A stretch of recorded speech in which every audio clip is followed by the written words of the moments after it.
Hello everyone, our today's topic is penetration and shielding. So penetration and shielding में हम study करेंगे shape of orbital. First is shape of orbitals. s orbitals, first is s orbital. s orbital are spherical in shape. s orbital जो है वो spherical in shape होती है. Fine. Second is spherical charge distribution. देखो अगर इसकी shape जो है स्फेरिकल होगी तो जो चार्ज डिस्ट्रीब्यूशन होगा वो भी स्फेरिकल होगा. और आपको पता है जो स्फेरिकल शेप होती है वो सिमेट्रिकल होती है. क्या होती है? सिमेट्रिकल. यानी जो चार्ज डिस्ट्रीब्यूशन होगा सरफेस पे वो भी हमारा सिमेट्रिकल होगा. ठीक है. इसका मतलब अगर जो न्यूक्लियस है, सेंटर पे जो न्यूक्लियस है वो एस ऑर्बिटल को अगर पुल करेगा तो वो सिमेट्रिकल पुल करेगा. ऐसा नहीं है कि एक तरफ से ज्यादा करेगा या दूसरी तरफ से कम करेगा. तो जो इसका अट्रैक्शन होगा न्यूक्लियस का वो हर डायरेक्शन में इक्वल होगा. Third point is nucleus attraction is highest in case of s orbital. तो न्यूक्लियस अट्रैक्शन होता है एस ऑर्बिटल के केस में हाईएस्ट होता है. Next is p orbital. As you know the shape of p orbital is dumbbell shape. जो हमारे P orbital होते हैं वो डम्बल इन शेप होते हैं. दिस इज डम्बल शेप और इसको हम क्या बोलते हैं? लॉब्स. These are lobes. तो जो हमारा न्यूक्लियस का अट्रैक्शन है वो एस के केस में मैक्सिमम होगा, देन पी के केस में, then d, then f. Penetration and shielding both are poly electronic and many orbital phenomena. Poly electronic का मतलब क्या है कि हमारे जो स्पीसीज है उसके अंदर ग्रेटर देन 1 इलेक्ट्रॉन होना चाहिए. ठीक है. अगर एक से ज्यादा इलेक्ट्रॉन होंगे तभी पेनिट्रेशन होगी और तभी शील्डिंग होगी. It is many orbital phenomena. Same जो ऑर्बिटल्स है उस स्पीसीज के अंदर मोर देन 1 होनी चाहिए. ठीक है. तो जो डेफिनेशन होगी पेनिट्रेशन की, penetration is proximity of the electron in an orbital of a nucleus. देखो इसको समझेंगे कैसे. देखो मान लिया दिस इज न्यूक्लियस. ठीक है. न्यूक्लियस के बाद this is 1s orbital. It's our 1s orbital and this is our 2s orbital.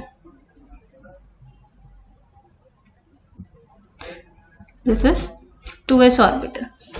देखो जैसे ही इलेक्ट्रॉन 1s के बाद 2s में एंटर करेगा, इलेक्ट्रॉन जो है जैसे ही 2s में एंटर करेगा तो क्या होगा? न्यूक्लियस में भी प्रोटॉन बढ़ेंगे यानी न्यूक्लियस का अट्रैक्शन फोर्स बढ़ेगा. जब न्यूक्लियस का अट्रैक्शन फोर्स बढ़ेगा तो वो क्या करेगा? वो 1s को भी अपनी तरफ पुल करेगा. और अभी मैंने बताया था जो s ऑर्बिटल है, s ऑर्बिटल के केस में न्यूक्लियस का अट्रैक्शन जो है वो मैक्सिमम होता है. ठीक है.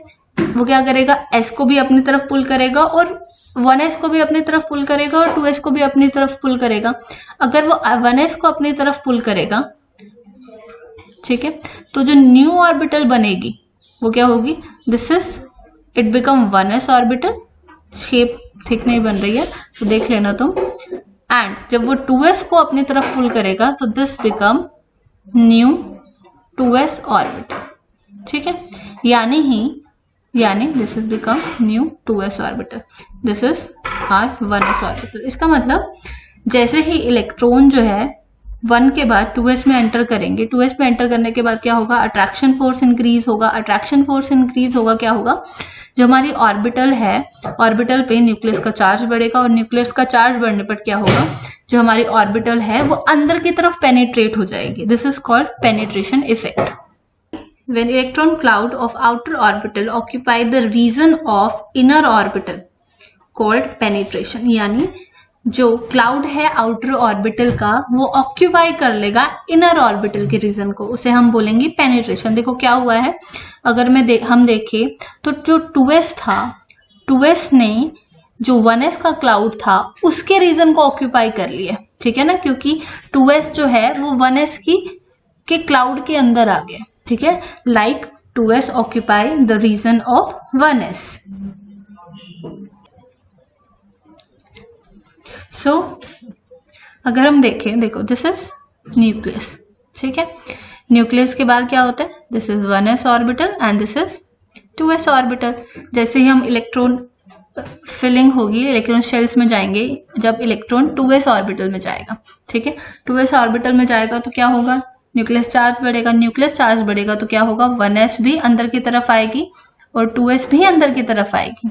ठीक है ना, क्योंकि उस पर न्यूक्लियर चार्ज बढ़ेगा।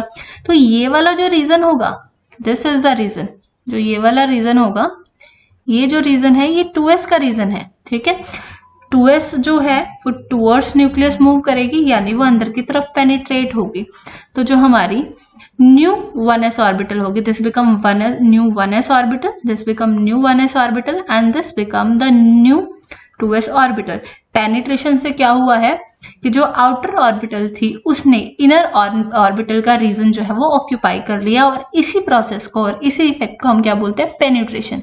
This is called penetration. Shielding, देखो शील्डिंग जो है वो कॉन्सिक्वेंस है पेनिट्रेशन के। This is the consequence of penetration, this is the consequence of penetration and this is the followed concept, this is the followed concept। consequence का मतलब क्या है, penetration की वजह से shielding होगी। ठीक है, followed concept का मतलब क्या है, अगर penetration होगा तो ही shielding होगी। ठीक है, देखो क्या होता है, this is 1s orbital, sorry this is 2s orbital and this is 2p orbital। ठीक है, तो क्या होगा, जब इलेक्ट्रॉन जो है वो सेकेंड शेल में एंटर करेगा, जब सेकेंड शेल में इलेक्ट्रॉन एंटर करेगा तो क्या होगा, न्यूक्लियस पे चार्ज बढ़ेगा। न्यूक्लियस पे चार्ज बढ़ेगा तो वो क्या करेगा, 2s को अपनी तरफ अट्रैक्ट करेगा। और अभी मैंने बताया था जो अट्रैक्शन फोर्स है वो s ऑर्बिटल के केस में मैक्सिमम होता है। तो क्या होगा, जो s ऑर्बिटल है वो जो है वो अंदर की तरफ क्या होगा, पेनिट्रेट हो जाएगा। जो s ऑर्बिटल है वो अंदर की तरफ पेनिट्रेट हो जाएगा। तो this become our new 2s orbital. ठीक है, देखो हम इसको इस तरह भी समझ सकते हैं, जैसे सपोज करो दिस इज न्यूक्लियस। ठीक है, ये न्यूक्लियस है and this is our 2s and 2p orbital. s की और p की दोनों की एनर्जी जो है वो इक्वल है। क्यों इक्वल है, जब तक इलेक्ट्रॉन शेल के अंदर एंटर नहीं करता तो उस केस में क्या होता है, जो ऑर्बिटल्स होते हैं उनकी एनर्जी जो है वो इक्वल होती है। ठीक है, अब क्या हुआ, इलेक्ट्रॉन जो है वो शेल में एंटर करा, सेकेंड शेल में एंटर करेगा। ठीक है, जब सेकेंड शेल में एंटर करेगा, एज यू नो जो s ऑर्बिटल है उस पर अट्रैक्शन जो है वो न्यूक्लियस का ज्यादा लगेगा। तो क्या होगा, जो s ऑर्बिटल है वो अंदर की तरफ मूव करेगी। ठीक है, क्या होगा, s ऑर्बिटल जो है अंदर की तरफ मूव करेगी and this become our new 2s orbital. जैसे ही s जो है वो अंदर की तरफ मूव करेगी, वो क्या करेगी, न्यूक्लियस को चारों तरफ से ढक लेगी। ठीक है, जैसे ही वो न्यूक्लियस को चारों तरफ से ढक लेगी तो वो इसको क्या बोलेंगे हम, शील्डिंग। ये क्या कर रही है, न्यूक्लियस को चारों तरफ से ढक रही है, और जो उसका अट्रैक्शन फोर्स है वो p पे लगने ही नहीं देगी। ठीक है, और वो p पे अट्रैक्शन फोर्स डिक्रीज होगा, और जैसे ही p पे अट्रैक्शन फोर्स डिक्रीज होगा तो s ऑर्बिटल क्या करेगी, p को बाहर धक्का मारेगी। तो जो हमारी न्यू p ऑर्बिटल होगी, this become new p orbital. ऐसा क्यों हुआ है, जब s अंदर की तरफ मूव करेगी तो जो न्यूक्लियस है वो उसको शील्ड करेगी। अगर इसको शील्ड करेगी तो p पे क्या होगा, अट्रैक्शन जो है वो क्या होगी, डिक्रीज हो जाएगी। अट्रैक्शन डिक्रीज हो जाएगी। अगर अट्रैक्शन डिक्रीज होगी तो जो p ऑर्बिटल है वो बाहर की तरफ मूव करेगी, और इसी कॉन्सेप्ट को हम क्या बोलते हैं, this is called shielding. This is called shielding. And due to penetration the loss of degeneracy occur, loss of degeneracy occur। किसकी डिजेनरेसी, सब शेल की डिजेनरेसी। यानी देखो जैसे ही 2s ऑर्बिटल अंदर की तरफ गई, पहले क्या था, 2s एंड 2p जो है वो सेम एनर्जी पे थे, सेम एनर्जी पे थे। तो क्या हुआ, न्यूक्लियस का अट्रैक्शन बढ़ा, अट्रैक्शन की वजह से क्या हुआ, 2s सबशेल जो है वो अंदर की तरफ मूव करी। अब जब ये अंदर की तरफ मूव करेगी, ठीक है, तो क्या होगा, जो 2s है और 2p है वो सेम एनर्जी पे नहीं रहेंगे। अगर वो सेम एनर्जी पे नहीं है तो उस केस में क्या होगा, लॉस ऑफ डीजनरेसी अकर। यानी 2s एंड 2p की जो एनर्जी है वो अलग अलग हो गई है। ठीक है, if we discuss about mono electron species and poly electronic species. ठीक है, देखो अभी मैंने बताया था जो पेनिट्रेशन है और जो शील्डिंग है both are poly electronic phenomena. तो अगर मोनो इलेक्ट्रॉन है, मोनो इलेक्ट्रॉन का अगर एग्जांपल ले हाइड्रोजन, हाइड्रोजन के पास एक ही इलेक्ट्रॉन होता है, और पॉली इलेक्ट्रॉन सारे जो है बाकी हाइड्रोजन को छोड़ के जितने भी हैं सारे जो है वो पॉली इलेक्ट्रॉन स्पेसिस है। एग्जाम्पल लेके चले H नेगेटिव, H नेगेटिव के पास 2 इलेक्ट्रॉन है। Helium, helium also have 2 electron. तो इन दिस केस देखो मोनो इलेक्ट्रॉन स्पीसीज है, अगर मोनो इलेक्ट्रॉन स्पीसीज है तो इसका मतलब इस केस में हम पेनिट्रेशन नहीं होगी, पेनिट्रेशन नहीं होगी, ना ही शील्डिंग होगी।